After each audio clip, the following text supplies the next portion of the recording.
Assalamualaikum warahmatullahi wabarakatuh. Perkenalkan saya Najma Salsabila dengan NIM 192231114.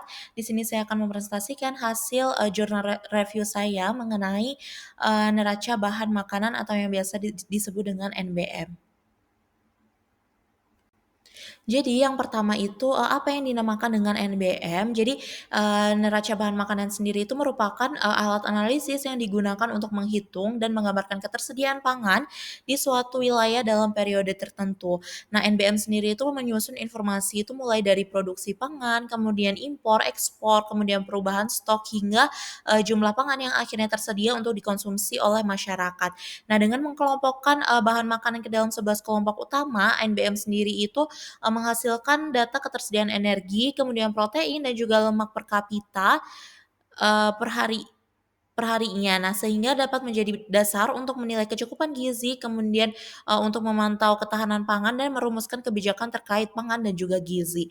Nah, melalui pendekatan ini, HBM itu memberikan gambaran menyeluruh mengenai, seberapa cukup dan beragam pangan yang tersedia bagi penduduk pada suatu daerah. Nah, berikut, merupakan jurnal utama yang saya gunakan, pada jurnal review ini. Jadi untuk metode NBM ini sendiri itu, yang pertama itu ada penyusunan neraca bahan makanan itu pada Kabupaten Purworejo itu dilakukan, menggunakan pendekatan Food Balance Sheet atau yang biasa disebut dengan, FBS dan dari FAO yang, telah disesuaikan dengan pedoman umum, NBM nasional.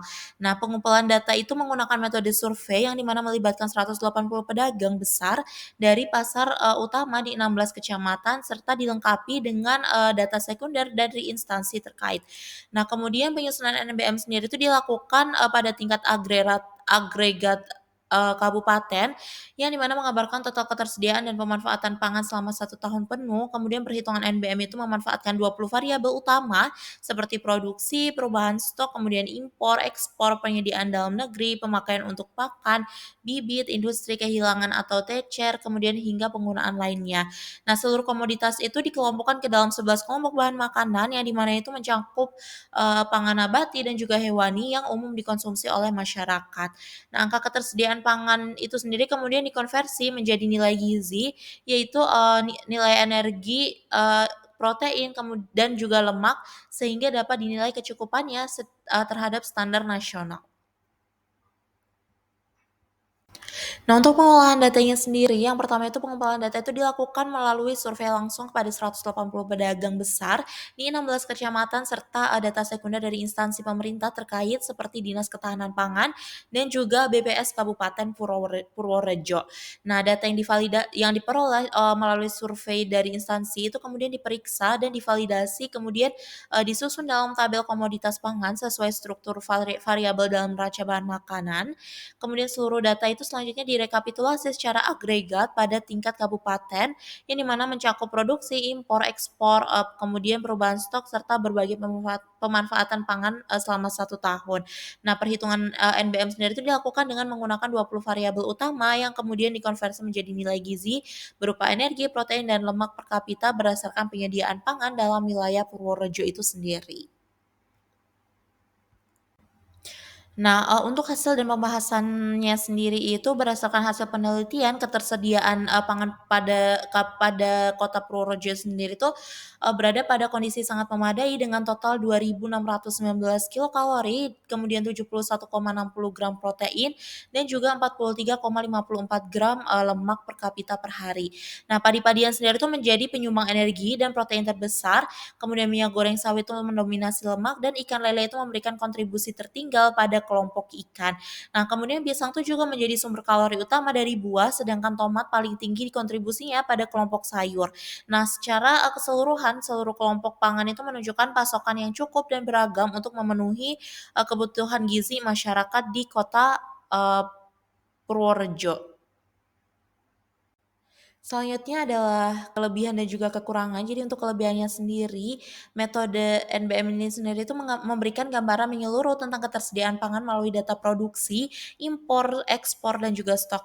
Nah, Kemudian, menghasilkan perhitungan energi, protein, dan lemak per kapita sehingga dapat menilai kecukupan gizi masyarakat dan, untuk kelebihan selanjutnya itu menggunakan standar International Food, Balance Sheet sehingga, hasilnya itu dapat dibandingkan, antar wilayah. Nah, kemudian untuk kelebihan yang terakhir itu ada mampu mengidentifikasi, komoditas pangan utama yang berkontribusi pada konsumsi dan ketahanan pangan daerah. Nah, untuk kekurangannya sendiri itu tidak menggambarkan konsumsi aktual individu atau rumah tangga, yang di mana hanya ketersediaan di tingkat wilayah saja. Kemudian itu, sangat bergantung pada akurasi data produksi, impor, ekspor, dan juga stok sehingga, rentan bias. Kemudian, tidak memperlihatkan variasi distribusi pangan antar kelompok sosial maupun wilayah kecil, dan tidak menangkap faktor preferensi konsumsi, perilaku makan, dan juga pola diet masyarakat secara langsung. Nah, untuk validitas dan reliabilitasnya sendiri itu berdasarkan, penelitian Susilo pada tahun 2024, metode penyusunan NBM sendiri itu terbukti valid dan juga reliable untuk menganalisis ketersediaan pangan suatu wilayah dengan penggunaan standar FAO, data resmi dari instansi pemerintah serta konversi gizi yang baku itu menghasilkan temuan yang konsisten dan akurat dalam menggambarkan kecukupan energi, protein, dan juga lemak di Kabupaten, Purworejo. Nah, untuk validitasnya sendiri itu, mengacu pada standar bahan baku, FAO Food Balance Sheet dan, menggunakan data resmi survei pedagang besar seperti BPS atau dinas terkait. Nah, kemudian variabel NBM itu lengkap sehingga mencerminkan kondisi real penyediaan pangan dan juga, dibandingkan dengan standar WNPG-XI itu, untuk menilai kecukupan gizinya. Nah, untuk reliabilitasnya sendiri itu perhitungan itu mengikuti, prosedur FAO yang konsisten dan dapat, direplikasi. Kemudian pengumpulan data itu menggunakan metode survei yang sama di seluruh kecamatan dan konversi gizi itu memakai rumus baku sehingga hasilnya itu stabil dan juga repeatable dan pola kontribusi pangan antar kelompok itu menunjukkan konsisten hasilnya.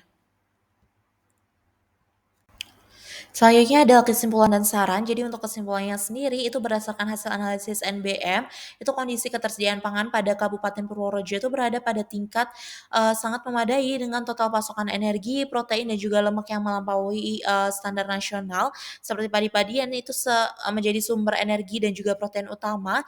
Kemudian diikuti kelompok minyak, lemak, dan pangan hewani seperti ikan lele yang memberikan kontribusi tinggi pada kelompoknya. Nah, secara umum seluruh kelompok pangan itu menunjukkan pasokan yang cukup beragam sehingga kebutuhan gizi penduduk itu dapat terpenuhi dengan baik. Nah, untuk sarannya sendiri itu diperlukan upaya penguatan produksi komoditas lokal yang di mana itu kontribusinya tuh masih rendah khususnya susu, sayuran tertentu dan, sumber protein hewani selain ikan air tawar. Nah, pemerintah daerah itu juga disarankan meningkatkan akurasi data produksi dan distribusi pangan serta memperluas pemanfaatan NBM untuk perencanaan ketahanan pangan agar pemenuhan gizi masyarakat itu tetap terjaga secara berkelanjutan. Berikut, ada beberapa jurnal yang saya gunakan untuk jurnal review ini, dari jurnal utama hingga, jurnal pendukungnya.